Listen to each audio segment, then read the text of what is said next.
Nabi Muhammad ada dari bagian-bagian kisah hidup Nabi Muhammad ini, ada bagian yang bisa ditiru dan ada bagian yang memang tidak bisa ditiru.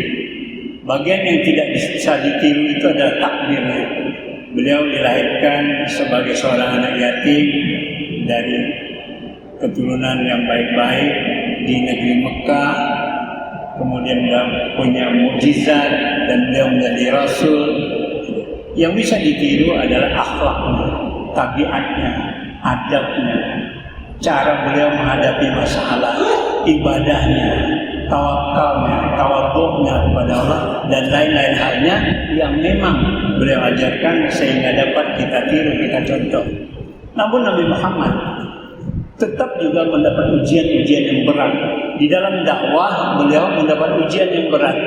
Di dalam surah Muqaddimah tadi, surah Al-Isra ayat 73, Allah katakan, "Wa in kadu la yaftinunaka 'anil ladzi auhayna ilaika litaftari 'alaina ghaira." Dan sekiranya kamu condong hati untuk condong kepada mereka untuk merubah apa-apa yang telah kami wahyukan kepadamu. Jadi apa yang Allah wahyukan kepada Nabi Muhammad, orang-orang Arab, Quraisy, kafir Quraisy minta itu dirubah. Nah, Nabi Muhammad kalau beliau mau mengikuti permintaan kafir Quraisy ini, wa idzal lattakhazuka khalila, maka apabila dia mau, dia akan menjadikan teman yang setia bagi orang-orang kafir Quraisy.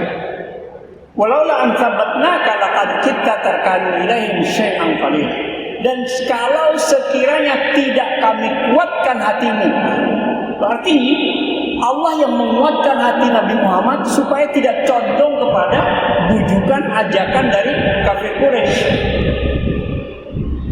Setelah Hamzah masuk Islam, Umar bin Khattab masuk Islam ikut Nabi Muhammad, maka kafir Quraisy merasa mulai agak goyah karena dua orang kuat ini sangat penting perannya di masyarakat Quraisy waktu itu.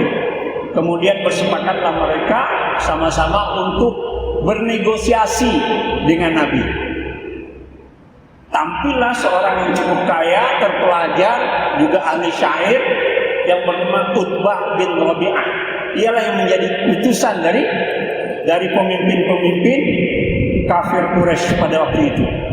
Apa yang disampaikan oleh Utbah bin Rabi'ah berkenaan dengan Muhammad telah memecah belah Quraisy pada waktu itu.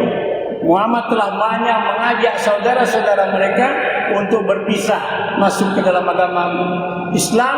Kemudian kafir Quraisy merasa bahwa sembahan-sembahan mereka itu diledek, tidak lagi diperhatikan karena memang sudah tidak nyembah itu lagi.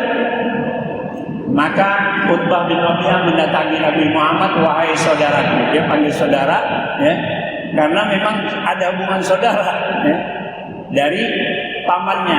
Ya. Jadi mereka itu karena perkawinan berhubungan saudara semuanya di Quraisy itu. Nah, wahai saudaraku, harap hentikanlah dakwah. Minta supaya dakwah Nabi Muhammad ini dihentikan. Kalau engkau ingin menjadi orang kaya, maka akan kami kumpulkan harta seluruh masyarakat Quraisy untuk kamu, sehingga kamu adalah menjadi orang yang paling kaya di antara kami. Jadi nanti jadi orang paling kaya di Mekah. Kedua, kalau engkau ingin menjadi raja, menjadi pemimpin, maka engkau akan kami angkat menjadi raja. Karena belum ada raja di situ. Yang ketiga ajakannya adalah kalau engkau ingin wanita cantik, maka akan kami pilihkan wanita cantik untuk menjadi istrimu. Namun tolong berhentilah kamu berdakwah kepada kaum Quraisy karena ini sangat mengganggu kamu. Kemudian ditanya oleh Nabi, "Sudahkah saudaraku, Sudahkah selesai apa yang kau sampaikan? Sudah. Maka Nabi membacakan surat Fussilat ayat 1 sampai 5. A'udzubillahi minasyaitonir rajim. Hamim tanzilum minar rahmanir rahim.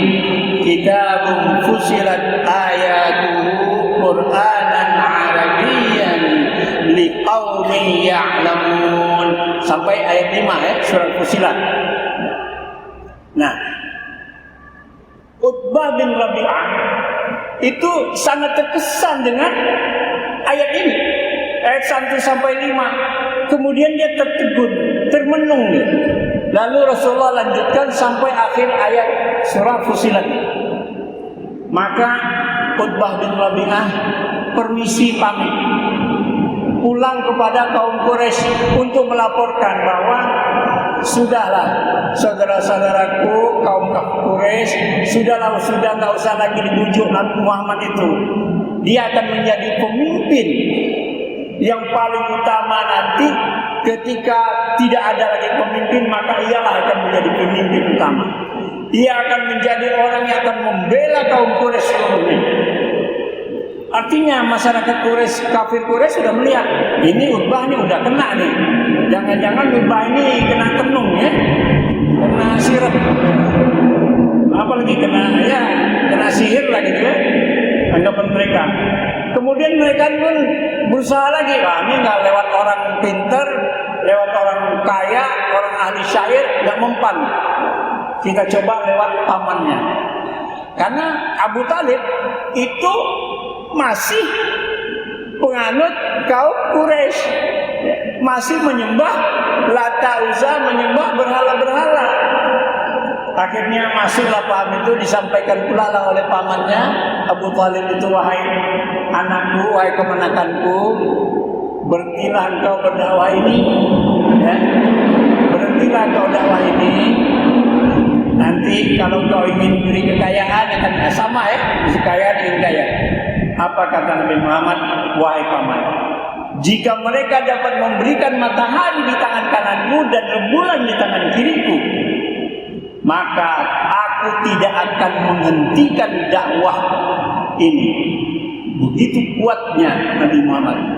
Coba kalau zaman sekarang mungkin baru jadi anggota DPR saja ya, sudah berat, sudah mulai banyak yang ditinggal.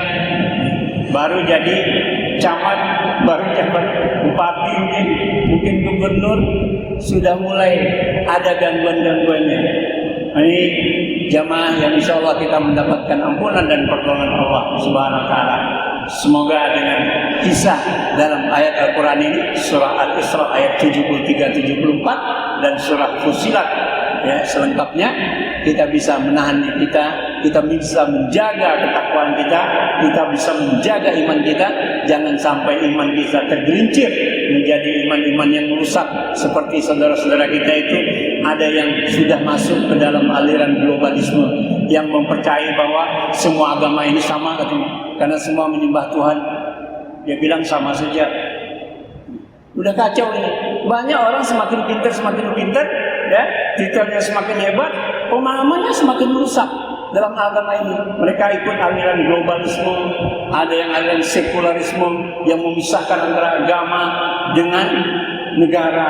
Mereka masuk dalam aliran liberalisme yang maunya bebas saja. Macam-macam aliran sekarang. Semoga kita bisa terhindar dari godaan-godaan yang kiranya Allah dapat menguatkan hati kita terhadap cobaan tersebut. Demikianlah yang dapat saya sampaikan pada kesempatan kali ini. Lebih dan kurang mohon maaf. Nasrul minallah wa fathul qarib. Wassalamualaikum warahmatullahi wabarakatuh.